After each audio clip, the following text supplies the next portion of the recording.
It's La Piedra Day as Luis Castillo takes the mound for what might be one of his last starts as a member of the Cincinnati Reds. Nick Krall is selling off parts that the team should have been using all along. And Jeff and I look to recover some of our over-under money and help you do the same. All that and more on today's Locked On Reds. Let's go. You are Locked On Reds, your daily Cincinnati Reds podcast, part of the Locked On Podcast Network, your team every day. You are Locked On Reds with myself, Jeff Carr, and my co-host, Stephen Offenbaker. We are lifelong Reds fans that have been podcasting about this team going on to our fourth season, and we've turned an addiction from a lifelong fandom into information for you. On today's podcast that is part of the Locked On Podcast Network, your team every day. Thanks again for making us your first listen. We are going to talk about some prop bets that may actually provide you some value in tonight's Reds-Cubs game.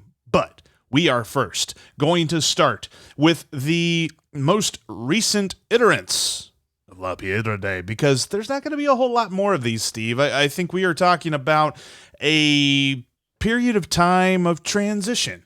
By the way, wanted to let you know that today's podcast episode is brought to you by Rock Auto. They have amazing selection and reliably low prices. Check out rockauto.com and let them know that Locked On sent you. When we look at Luis Castillo, though, he has been decent these last three games. I think that you're looking at a dude that is padding his resume and getting ready to get sent away. What do you think, Steve? Well, yeah, I think that's true. Let's just look at his last three starts, because he has continued to be not bad, not overwhelmingly good either, but a decent major league starter in those three starts. And I think really what we're looking at now, Jeff, is this is the beginning of hashtag Hugwatch 2022 season, and I think that's what we will call this. Looking at his last three starts, he's averaged 6 innings pitched in his last three. He's averaging striking out 5 guys a game, and he's averaging giving up just 2 walks in those 3 games. He's also averaging and allowing 2.6 earned runs in those last 3 games as well. And on the season, of course, you look at his numbers, he's sitting at 3.71 ERA with a 3.46 FIP, which I know you wanted to talk about. And he's been good for 1.2 in WAR so far this season. Yeah, I think that he has really not been helped at all by this just absolutely porous Reds defense, and especially in his last start. I remember seeing him pitch well. He was grooving, he was moving, and it looked like he was going to be rolling through that start, and then his defense just stopped picking balls. They stopped getting to the plays that you thought they were going to be able to make, and it's not that they were making a ton of errors, because obviously the runs still counted as earned. What was happening was they were just out of the reach of a ball, or they got to a ball, it careens off their glove, and the official scorer says, oh, look at that, it was a hard hit ball, it was going to be a base hit anyway, so we're not going to give an error to this Reds team. I kind of think, and this is why when you're looking at defensive statistics for baseball, it's very hard to judge, because the error stat is super subjective. Like, if they're on the road, maybe that is an error. Maybe that is something that counts against the Reds, and he doesn't get an earned run counted against his ledger. But they're at Great American, and so they're going to try and make things look a little bit they're going to try and keep that E column down, because we know that E column hasn't been clean for a long time this year for this Reds team. Honestly, I almost consider a game that they keep the E column clean as good as a win at this point, because they just don't do it. But yeah, I look at that and I say Luis Castillo is a very, very good pitcher. There's a reason that he's considered the top pitching trade chip available. Let's take a second and dial in on that FIP number. You and I were talking about this off air, and I think it's one of those things. I've talked to both Chris Welsh and John Sadak about this at length as to which of the quote unquote new stats do you like to use? Which ones do you not like to use? Should you explain them all the time when you're coming at it from a broadcasting standpoint? And they both have talked how, they like to work in some of the new stuff, but they also like to take just a second and explain what it means, because you can't assume that everybody knows. So talk about FIP for a minute, and specifically what that number with Luis Castillo tells us versus his ERA.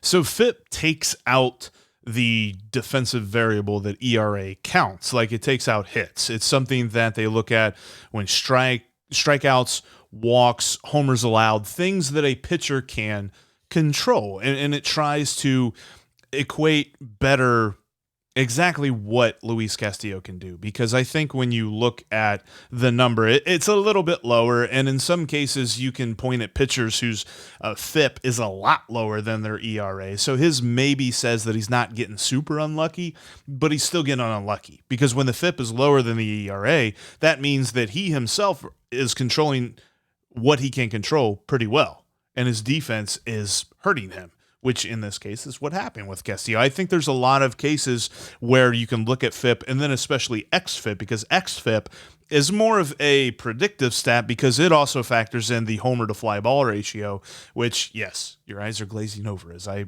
explain this, but this is where we look at different things and say, this is how a pitcher's getting unlucky. I think that's a pretty good explanation, Jeff. And these are the type of stats.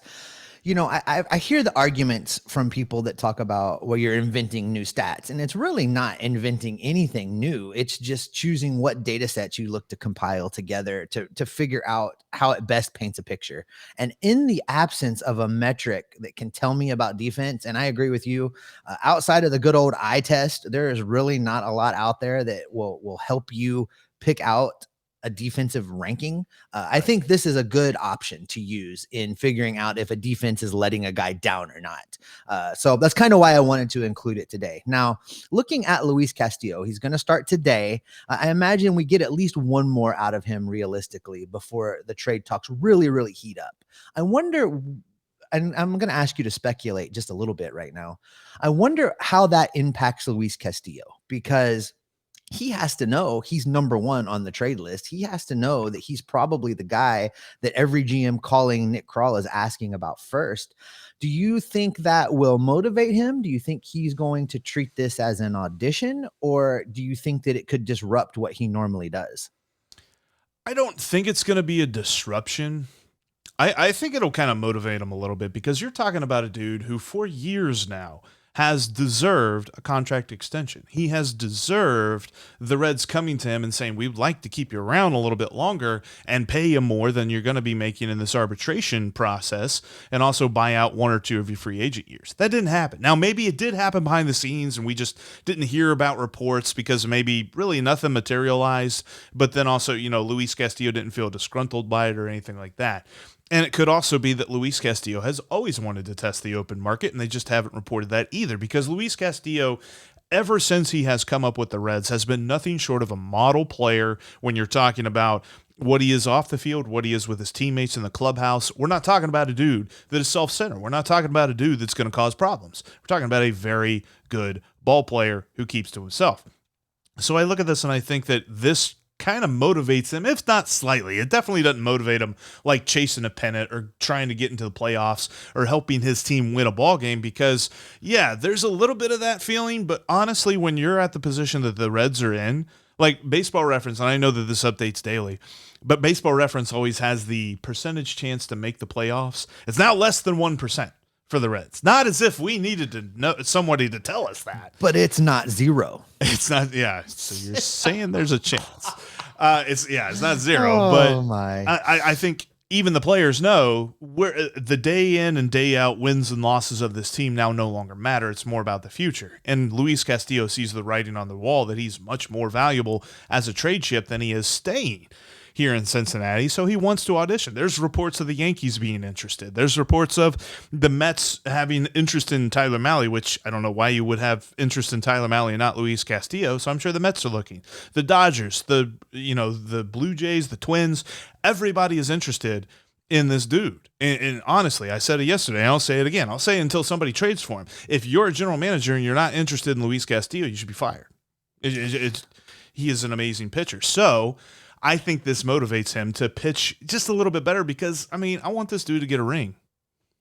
I think that's where I come at it from too. I don't want to see him gone, just like I didn't want to see Johnny Cueto gone when that day came around. But at the end of the day, you have to recognize that this ownership group is not going to pony up the money that it is going to take to keep Luis Castillo here. Therefore, Nick Krall has an obligation If he has any sense at all, he's going to trade Luis Castillo soon. And we're looking at one of Castillo's last few starts as a Red. So I think the big takeaway, Jeff, is that we should just enjoy every pitch that he has left in a Cincinnati Reds uniform. If the The Reds front office has any sense at all, I have know a it, Jeff. feeling we're going to cover something about that here. We are, because the front office is doing things that don't make any sense. And we're going to talk about that coming up. But you know what else doesn't make any sense, Jeff? That's getting jewelry anywhere but BlueNile.com. Whether you're ready to pop the question or you're celebrating a milestone moment, find jewelry as unique as her with a modern convenience of online shopping at BlueNile.com. You can build the engagement ring of her dreams. Blue Nile has simple online tools that let you choose the diamond shape, size, and clarity, as well as the setting style. Blue Nile's bench jewelers will then handcraft her perfect engagement ring, and each ring will be one of a kind. If you're looking for fine jewelry to celebrate a special moment but having trouble choosing, Blue Nile can help. They have jewelry experts on hand 24/7. They're available via phone or chat to help you find a memorable gift at every budget. Make your moment sparkle with jewelry from BlueNile.com. And for Locked On Reds listeners, you're going to get $50 off a purchase of $500 or more. This podcast exclusive includes engagement rings. So at checkout, use the promo code Locked On. That code again is Locked On. Plus, with your order, it's going to be insured when it ships to you. It's going to ship for free, and it's going to arrive in discreet packaging that's not going to give away the surprise. Everybody's always on the lookout for that Amazon box or that delivery to kind of see what you bought online, and this is not going to give away your purchase. You can shop stress-free and find your forever peace. Go to BlueNile.com today. With the ever-increasing numbers of makes and models of vehicles on the road, it's impossible for your local chain auto parts store to stock all of the parts you need.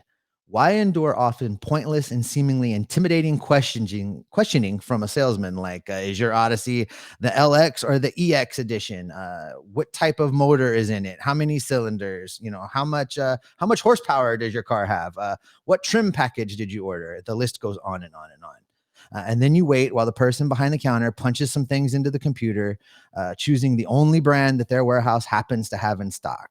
You have computers with access to rockauto.com at your home right now and in your pocket. Why choose to spend 30 to 50 to even 100% more on the same parts at your local chain store or car dealership when you can order them for a big discount at rockauto.com? They have everything you need to keep your car running smooth. They have brake parts. They have tail lamps. They have motor oil. They even have new carpet if you want to redo the interior. Go to rockauto.com right now and see all of the parts available for your car or truck. After you do that, when you're checking out, make sure that you write Locked On in their How Did You Hear About Us section so that they know your pals, Jeff and Steve from Locked On Reds, sent you to them.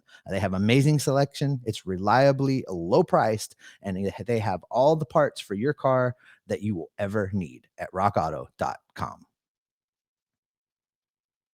Thank you for making Locked On Reds your first listen. Make sure you are following the podcast on all platforms, including YouTube.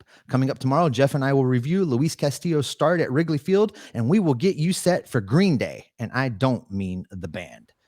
What's wrong with the band, Steve? Listen, we're not talking about music right now. This is not going to become your Bad Music Takes podcast. I will not stand for it. Just seeing how mad of a face I can make there. I love Green Day. I'm just kidding. No, it's a good band. And Hunter Green is very good, too. Hunter Green is very good also. But we're not talking about Hunter Green till tomorrow, Jeff. I do want to continue to dig into what we teased in the last segment, which is the sense of the front office. We talked in the offseason and even a little bit into the season that we really couldn't fairly evaluate Nick Krall because we believed that almost all of what had gone on was meddling from the ownership group, was Phil Castellini delivering marching orders. And, Nick Krall wanted to keep his job. I'm sure that he has, family to feed and bills to pay. And, he did what he was told. That being said, as we've moved further into this season, there are things that have occurred that I do believe are within his control, and he has truly missed the mark, whether it's in his public speaking appearances, how he's handled interactions with players, and how he has constructed this roster, all seem to have missed the mark. And I want to start there because the Reds made a trade today, sending veteran catcher that was stashed in the minor leagues, Sandy Leon, to the Cleveland Guardians for cash. And Cleveland has immediately put Leon in the starting lineup because they have a need. So 2 weeks ago, I said right here on this show, Jeff, that they should bring up Sandy Leon. They should use him when Aramis Garcia can't go.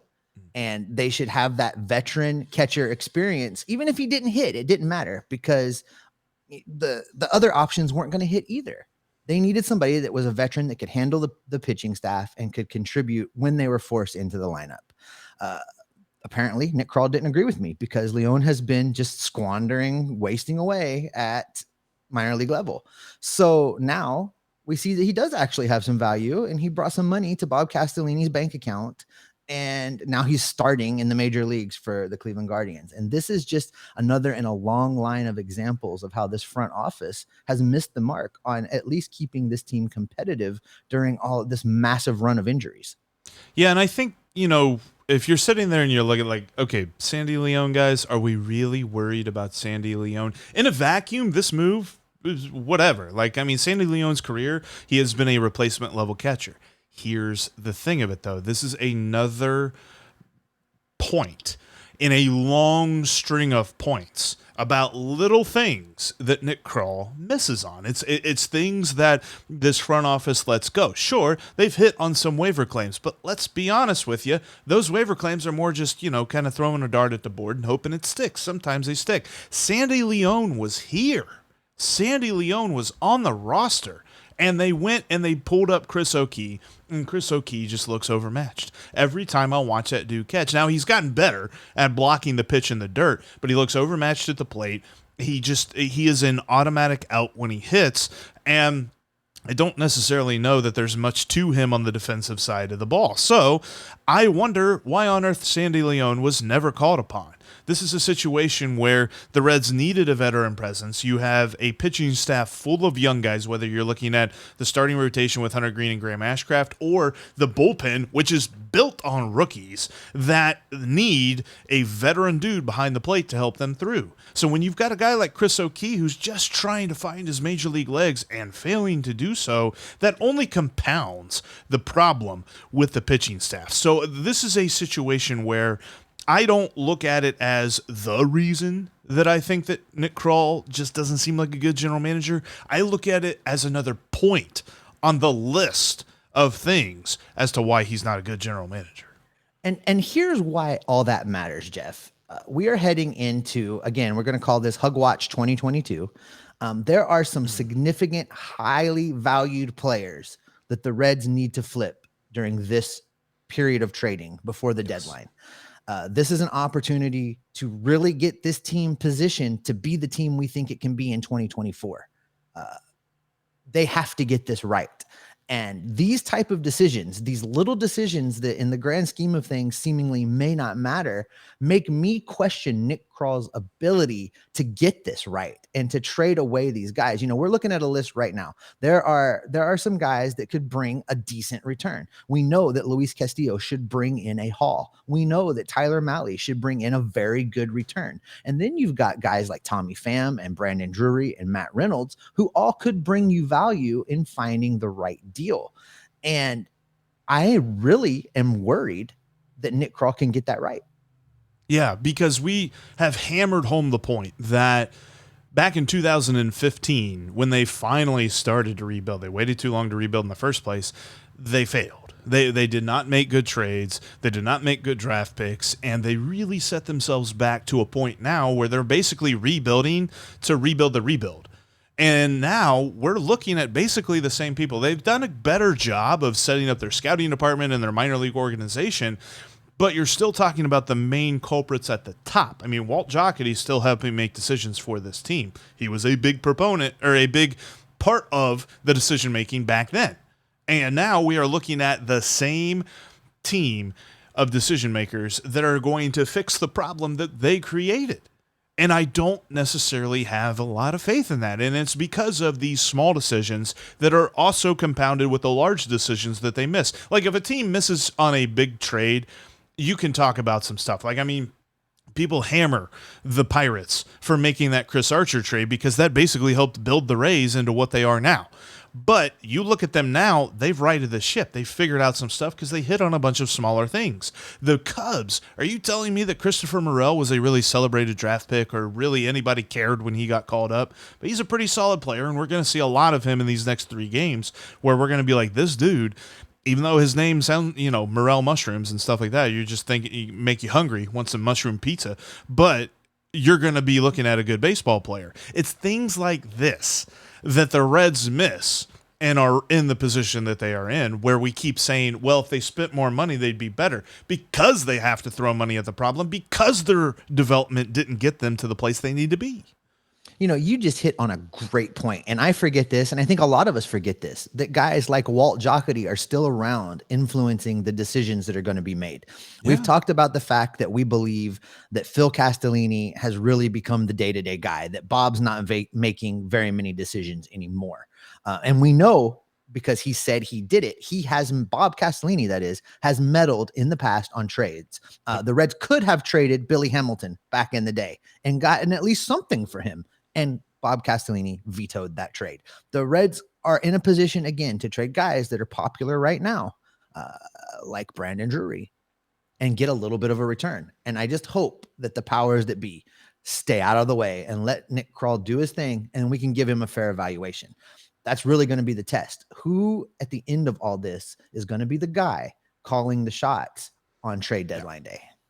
Because don't get me wrong, they have set up a very nice support system, whether you're talking about the scouting department, the player development department, you've got Derek Johnson on the pitching side of things. Everybody is working in, unison underneath the general manager. It is who is above the general manager who is going to be feeding information and feeding directions, really, to Nick Krall that has me worried. And I think that if he listens to the right group of people, and if those higher up let him do his thing, I think we've got a shot to fix this. But it's going to be interesting how that all plays out, because these the Reds have to hit. I mean, it's impossible for them to hit 1,000 on all these trades, but they got to hit at least on 3 of them, I would think. The 3 of these trades got to be dudes that come back and really produce, and that's, on top of the Mariners trade. Well, and it's got to be it's really, they have to hit on Castillo and Mahle. The rest of the guys are trades you can look at and will be the kind of the fun ones to see. Did they win it? Did they lose it? How did they do? What's the rankings? Those kind of things. Castillo and Mahle, those big arms, those are the 2 players that are going to bring you the most back. You have to get those 2 right. The hitters, let's face it, Reynolds, Drury, Pham, all of those guys we weren't really expecting anything from them. I mean, It's all been icing on a very badly made cake. So we just have to hope that they get something back for them. So for me, I think that it's going to be very, very interesting to just really see how this plays out. Yeah, because it's going to be different. These next couple of weeks are going to be chock full of trade rumors, trade reports, things happening. The Reds are going to be moving on from some people, so long as Nick Krall can work with his team and get this right. It's the people above him that we're a little bit worried about, and those people are making me leery of betting on the Reds turning this around. But I tell you what, if you want some good info for your next bet, check out betonline.net. BetOnline is your #1 source for all your betting stats and sports info. You can find all the latest sports developments from the current Major League Baseball season, as we see a lot of movement toward a Subway Series and the World Series. I don't know. I mean, you got the Mets and Yankees on top of their respective leagues right now. Will that change? Most likely. But I know that BetOnline is going to have you covered all season long. Plus, you've got NFL futures as we near training camp. You've got the NBA offseason that's going to be chock full of drama. BetOnline is going to be on top of that. Plus, can't wait for Bengals season as well. Hooday, baby. BetOnline is your continued source for all your sports wagering information, including live betting, esports, and more. And plus, on top of the great off-season stuff and the in-season stuff for Major League Baseball, you've got combat sports like boxing and the UFC, which has an amazing fight card coming up this Saturday with 2 title fights. BetOnline. It's going to be all over that, because BetOnline is where the game starts. And I want to jump into some prop bets and stuff like that. Before we do that, real quick, make sure that you're following us on Twitter. You can follow me at Jeff Carr with 3 Fs. You can follow Steve at S. Offenbaker with 2 Fs. And you can follow the show at Locked On Reds. And speaking of Bet Online, Steve, we're losing that season win total over. Not even close. They're not winning more than 73.5 games. I really wanted to believe that. And I really wanted that hope to last longer than it has, because I feel like it was like 3 days ago that I said that they would win 74 games, and I'm firmly in the camp that they're not going to do that. So let's look at some value with individual performances, because that's how we're going to kind of make back that money that we're about to lose. And we can start with tonight's game, the Cubs and the Reds, because there's a lot of interesting props in this one. And I kind of want to explain this a little bit, because tonight, the over-under strikeouts for Luis Castillo are currently set at 5.5. Now, that's been the over-under for his strikeout total for his last 3 starts. I've not seen it been above that. I've not seen it been below that. And I've taken the over in the last 3 starts, and I've hit it because he's pitched pretty well. However, tonight, BetOnline knows that, because they have the odds on the over. The VIG, if you will, is minus 143. So that's not going to provide you a lot of value. Now, real quickly, the VIG is what the house takes, even in a winning bet. So if Castillo throws 6 or more Ks and you take the over, you win the bet. But if you put $10 on it, you'd only get $7 back for winning. So here's a trick for you, because I think he's going to do this. And I know that we talked about this off air, that Luis Castillo hasn't had this kind of a strikeout total in a while. But if Luis Castillo gets 7 or more strikeouts, because you can go down a little bit on the props list and you can say strikeouts at least. And if you select 7, the VIG is plus 104, which means if you put $10 on that, you get $10.40 back on a winning bet. I think he's going to get the 7 strikeouts, and I think you can get some value on that. So normally if you say do it, I go the other direction. However, I did look at this too, as we talked about it, and I did put $10 on this one, because not only do I believe that Luis Castillo is going to be working hard to pitch himself onto a contender and get into the playoffs, I also believe that the Chicago Cubs are a little bit hack happy. They like to swing the bats. So as long as Luis's changeup is working, I don't think that 7 strikeouts is an unrealistic total in this game. I think that that is very obtainable, and so I went in on that one. And the good news is it's 7 or more. So if he gets 8, if he gets 9, you still win that bet. And I think it's a good prop bet to take over at BetOnline. There's another one, and this one's a lot of fun, because you can bet on a guy to hit a home run, at least 1 home run or more. If you want to get really ballsy and bet on a multi-homer game, more power to you. I'm not going to do that. But at least 1 home run, BetOnline has the shortest odds on 3 different Reds. In fact, the best chance to hit a home run in this game comes from the Reds lineup, at least per BetOnline. They have Joey Votto, Brandon Drury, and Tommy Pham at plus 250. Each one to hit a home run. I don't necessarily think that's where the value, though, is, Steve. Where is the value, Jeff? Tell us about it. The value's with a Red and a Cub. Nick Senzel is at plus 500. You said this, and I gotta hand it to you, because I was kind of giving him some crap a week ago and saying that he needs to pick it up, because I don't think he's in the future plans. And we've been talking about, okay, well, he's looking hot now. Maybe the Reds should trade him. I don't know what that looks like, but he's been stinging the ball.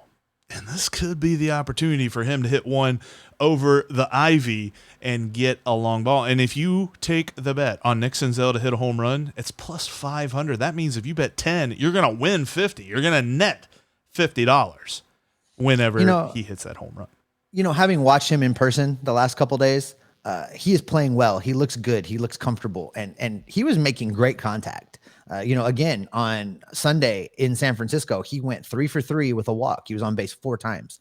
I do think he's got a little bit of a breakout coming, and Wrigley is a great place to do it, especially if the wind is cooperating there at Wrigley Field. So, what would normally be flyouts are big flies. So let's think that that's probably a decent one to throw a couple bucks at as well, because I do believe that Nick Senzel is going to continue to be hot. There's one guy, and I don't advocate ever for betting against the Reds, but this isn't really a bet against the Reds. This is a smart bet, I would think. Now, it's not Great American Ballpark. I know that he is an absolute Hall of Famer there, but Ian Happ to hit a home run is plus 450. Are you kidding me? Like, Ian Happ rolls out of bed and hits homers against the Reds. Like, he doesn't really need to try that much. I think I'd put a couple bucks on that. Plus 450. I mean, that'll net you $45 if you put $10 on Ian Happ to hit a homer. That almost seems intuitive. Oh, I just can't do it, Jeff. You're absolutely right. Your logic is sound. I cannot. I can't. And then I went ahead and took one that that you didn't put on your list just because I'm feeling a little I'm feeling a little bit of faith towards what Luis Castillo is going to do today and how the hitters looked. Maybe it's just because I watched them the last couple of days and just am feeling all positive. I don't know. I took them on the money line. The Reds are underdogs in Chicago with Luis Castillo on the mound, and I will not stand for it. I took them on the money line. I threw 10 at it. It's going to pay out. I think it was 20. It's going to double your money. So why not?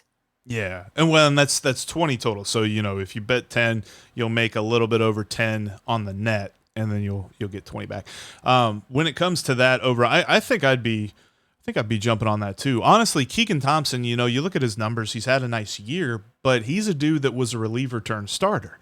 And this is probably something that I don't know if it's sustainable. The Cubs fans really aren't sure what they think about him, like where he factors in the future of this Cubs team.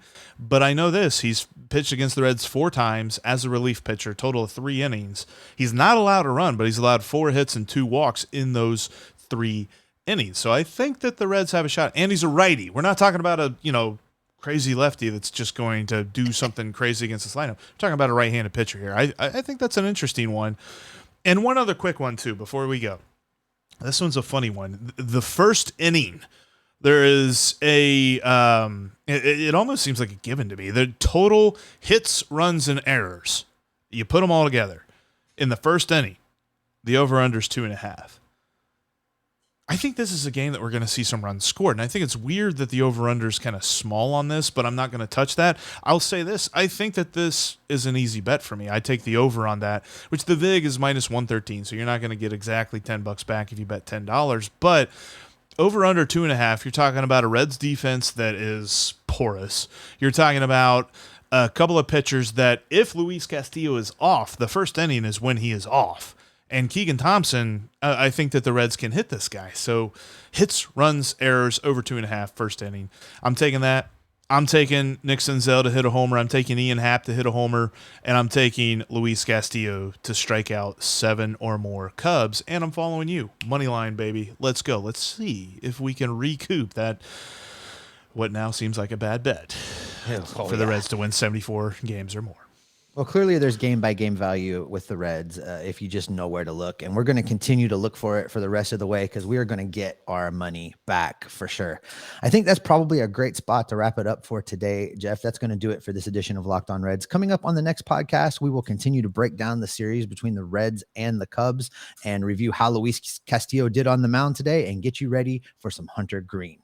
Thanks for making Locked On Reds your first listen. Now make Locked On MLB Prospects your second listen. Lindsey Crosby gives you a daily look at the stars of tomorrow and has the upcoming MLB draft covered from all angles. The Locked On MLB Prospects is just like Locked On Reds, free and available where you get your podcasts, including YouTube. Jeff, we're in the Windy City, got a 3-game set, and we've got some great pitching on the mound. What can the people count on from us during the rest of this season? We're going to have the movements daily of the Cincinnati Reds covered. We're going to talk about those games and how guys perform, and we're going to be Locked On Reds every single day.